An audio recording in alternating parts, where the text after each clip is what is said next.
you have multiple teeth missing, many implants will still work for you. Whether there are multiple teeth in different spots of the mouth, well then we just treat them all like a single tooth that's missing. If there are multiple teeth within the quadrant, we will lay enough mini implants in order to restore each tooth, so long as the bone is present.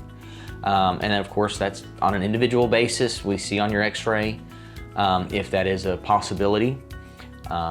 But before we undertake any treatment, I sit down with the x-ray with you and show you yes or no. And if it's on the line, well, I send it to my laboratory to have it reviewed, because while they are you call me the foreman, they're the guys who build it and the engineers who design it, so they still have to sign off on it. If I'm unsure, they'll be able to look at it and say, no doc, this is okay, we got this. And so that's why I work with the team that I do.